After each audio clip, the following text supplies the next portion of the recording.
Want to tell about our G2 nylon inserts. These, what they do is you can tap the end of your handlebar, these thread right in, and then it replaces the split wedges that a lot of people use for their handguard system. It makes it secure. They don't seem to come loose. The nylon acts like a lock nut, and that in turn makes them keep. You can buy it either with or without the tap. I'm going to show you how to install the G2 nylon inserts. The first thing that we need to do when doing this is we need to tap the end of the handlebar, and by doing that you can either buy a nylon insert kit with the tap, or you can buy them without the tap. The first thing that you need to do is you really need to make sure that when you start to tap the end of your handlebar that you get everything to start straight. The tap that we supply is a beveled tap, which makes it a lot easier to start the tapping of the handlebar.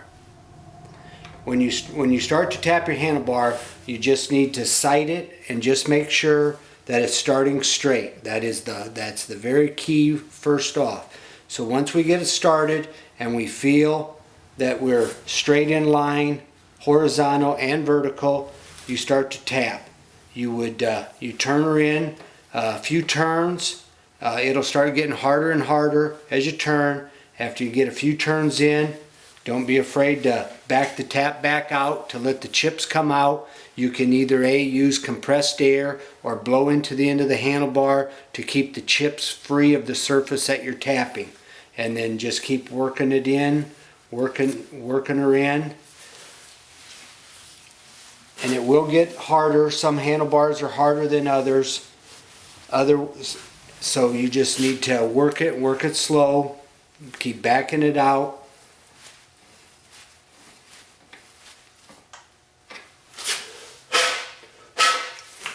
Make sure that the cutting surface is as clean as you can. Sometimes you have to do that 5-6 times in the course of tapping.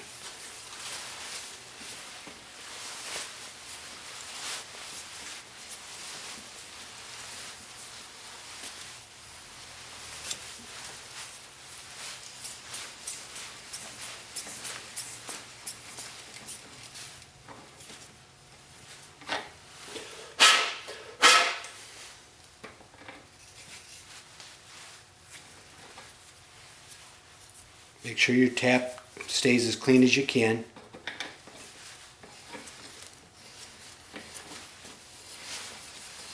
Now the next key is when you get the handlebar tapped and almost all the threads are turned in, I recommend that with the style of tap that we supply, that you tap to where you leave 3 of the threads. You tap it in to where there's 3 threads left. I'll explain that.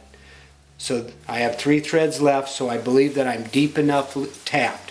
The key to that is that when we turn the insert in, we actually, for best installation, that the insert will actually bottom into the threads of where the tap started to taper. That makes the best installation. The next key thing is, we're all tapped, we believe we're the depth, is we want to make sure that there's no shavings left into the end of the handlebar. So either with compressed air or blowing into the end, I can see that there's nothing left in the end of no shaving. This is very important. When you go to turn the inserts in, you want these to turn in completely by hand, this easy. If it starts to bind, doesn't want to go in, you need to back it out. Either tap again, make sure there's no chips into the handlebar, because this is nylon and this is aluminum, and if there's any chips in the threads, it will gall the threads on the initial installation. It's very important. So I'm going to turn them in, and I feel now the insert has got a little resistance. That's good, because the supplied spacer that we send with the inserts, the reason for this is to make sure that you get this in the proper depth. Once I feel it bottomed, now I need a tool. I take a 5mm Allen, and what I will do is now I will turn this in until the spacer hits the end of the handlebar, and that's the appropriate depth. And as you're doing this, you can feel that more and more resistance. We know that we've got it the proper depth.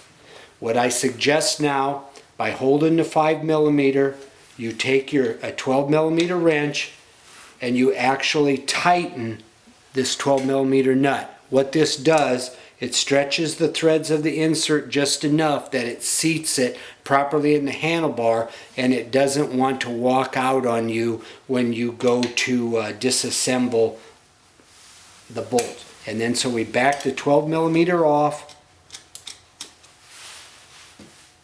and the bolt should come out and the insert should stay in.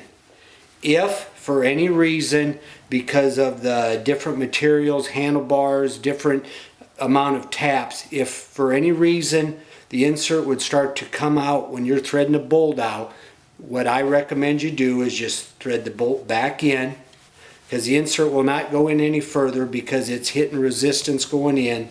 Is just hold the spacer and turn the bolt out. The insert will stay in. You turn the bolt out. This spacer is only used in installation. It is not a part of the assembly with bark busters. It's only to seat the proper distance of the insert in. One of the key points with the nylon inserts, or any insert, is the insert needs to be past flush of the handlebar. If the insert is left flush or sticking out, when the handlebar, the bark buster hits anything, it will actually pivot the insert inside. But once it's past flush, it has the gap is what adds the strength. Now that we've reassembled our throttle and installed the G2 nylon inserts, you can now reassemble your bark busters back on there. And the nice feature of this, you just use the supplied hardware and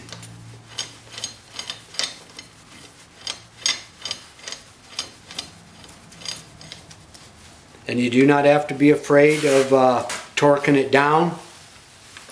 And there you have it.